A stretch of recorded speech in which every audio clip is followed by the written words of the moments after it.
आता आपण वर्गणी सूटचा कन्सेप्ट समजून घेऊया.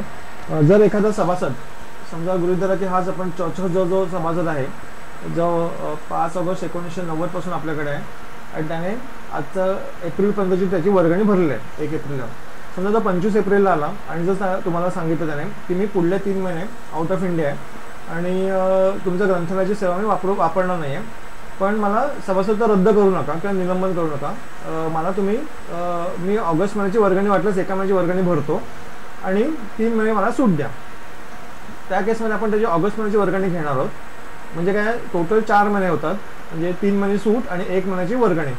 तर त्याचा जो पावती क्रमांक आहे तो समजा 254 हा पावती क्रमांक झाला आणि त्याने 25 एप्रिलला आलेला आहे आणि 25/04/2015ला हे टाकलं, त्याची पावती भरलेली आहे. तर मे, जून, जुलै असे 3 महिन्याची त्याची सूट म्हणून तिकडे डिफाईन होईल. त्याला इकडे सूट म्हटलं जाईल आणि हीच पावती इकडे कंटिन्यू होईल, ही वर्गणी म्हणून कंटिन्यू होईल. इकडे आलं तुमच्या, म्हणजे 3 महिन्याची त्याची सूट कन्सिडर केली, मे, जून, जुलै, आणि ऑगस्टची त्याची वर्गणी भरली गेली. म्हणजे तो ऑगस्टमध्ये आल्यावरती त्याला त्याचं सभासदत्व चालू राहील.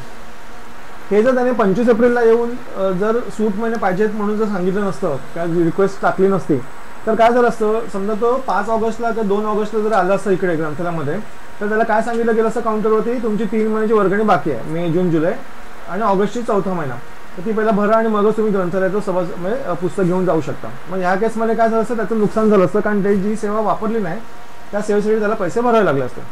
तर आपण ही ग्रंथालयाने फॅसिलिटी ठेवली की तुम्ही 3 महिने जर सूट घेऊन तुम्ही तुमचं सभासदत्व थांबवू शकता टेम्पररीली आणि परत तुम्ही चालू करू शकता जेव्हा तुम्ही येणार तेव्हा. त्यामुळे काय होतं, सभासद तुमच्या संस्थेबरोबर जातो, सभासदत्व रद्द करून त्याला परत नवीन सभासदत्व करण्यासाठी जी प्रोसिजर आहे ती प्रोसिजर आपली वाचते. हा सभासदाच्या बाबतीत बेनिफिट होतो आणि आपल्या बाबतीत बेनिफिट होतो आणि ह्याच्यामध्ये रिलेशनशिप त्याची डेव्हलप होते त्या ग्रंथालयाबरोबरची. तर अशा पद्धतीने आपण हे सूटचा कन्सेप्ट आपण याच्यात इम्प्लिमेंट करू शकतो. सॉफ्टवेअरमध्ये आपल्याला जेव्हा आपण एंट्री करणार आहे 3 महिन्याची, जर तिकडे सूट महिने म्हणून आपण जर 3 महिने टाकले की लगेच तुम्हाला विचारलं तर सूट महिन्यापासून डेटपासून दिनांकापासून सांगा आणि दिनांकापर्यंत सांगा. म्हणजे तुम्ही इकडे ह्या केसमध्ये काय सांगितलं असं 1 मे 2015 पासून 31 जुलै 2015 पर्यंत त्याला सूट द्यायची आहे, बरोबर आहे. मग त्या केसमध्ये काय झालं असतं, जर तो देवघेव काउंटरला गेला असता आणि पुस्तक मागितलं असतं त्याने एखादं, तर त्याला पुस्तक दिलं गेलं नसतं का, कारण त्याचं त्या डेटचं म्हणजे त्याने सूट घेतलेली आहे, तो सेवा वापरणार नाही असं त्याने ऑलरेडी कळवलं आहे. पण तो पुस्तक जमा करू शकतो, जर त्याने अगोदर घेतलं असेल तर जमा करू शकतो, जमा करायला काय प्रॉब्लेम नाही आहे. हा सूटचा कन्सेप्ट आहे.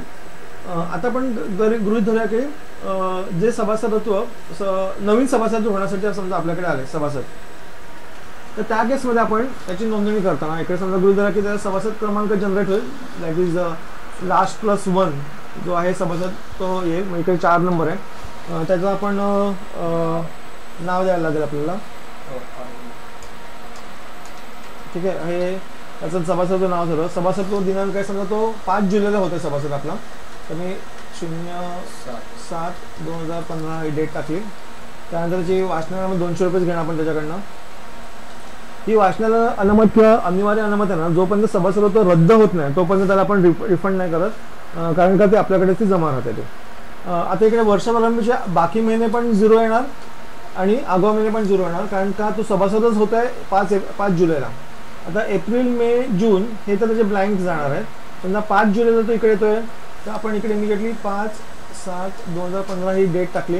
त्याचा पावती क्रमांक जनरेट झाला 358 आणि त्याने 3 महिन्याची वर्गणी घेतलेली आहे समजा त्या ग्रंथालयाच्या पॉलिसीप्रमाणे. तर ती जुलै, ऑगस्ट आणि सप्टेंबर या 3 महिन्याची वर्गणी त्याच्याकडनं आपण जमा केली. तर अशा पद्धतीने त्याचं आपण नवीन सभासदत्व घेतलं आणि इकडे आपण त्याला त्याचे जुलै, ऑगस्ट, सप्टेंबरच्या पण पर्यंतचे वर्गणीचे महिने आपण भरून टाकले, ठीक आहे. आता एक कंडिशन आपण अजून बघूया की समजा हा जो क ख ग आहे त्याची आता वर्गणी कुठपर्यंत भरलेली आहे, त्याने 5 ऑगस्टपर्यंतची वर्गणी, 5 ऑगस्टला त्याने डिसेंबरपर्यंतची वर्गणी भरलेली आहे. समजा तो 5 डिसेंबरला किंवा 15 डिसेंबरला आला आणि त्याने सांगितलं की मी पुढल्या 12 महिन्याची वर्गणी भरतो, तर त्या केसमध्ये त्याचा पावती क्रमांक जनरेट झाला असेल 89 69 हा त्याचा पावती क्रमांक जनरेट झाला. आणि तो 15 डिसेंबरला आपल्याकडे आलेला आहे आणि 15 डिसेंबर 2015ला आपण त्याची पावती नोंदवत आहे. आणि त्याने भरलं आहे किती महिन्यासाठी? 12 महिन्यासाठी. म्हणजे जानेवारी, फेब्रुवारी आणि मार्च हे 3 महिने झाले. आता मार्चच्या पुढेचा महिन्याचा आपल्याला भरण्याची सोय नाही आहे. आता काय झालं, पुढले त्याचे 9 महिने उरतात ते त्याचे पुढील वर्षासाठी आगाऊ आहेत. ज्या वेळेला हे परत रजिस्ट्रेशन नव्यानं लिहिलं जाईल 1 एप्रिल 2016ला, का कारण आपण हे 1 एप्रिल 2015चं स्टेटसचं आपण इकडे रजिस्टर लिहिलं आहे. ज्यावेळेला पुढल्या वर्षासाठी आर्थिक वर्षासाठी जेव्हा पुन्हा रजिस्टर लिहिलं जाईल तेव्हा 9 महिने त्याची आगाऊ वर्गणी आहे.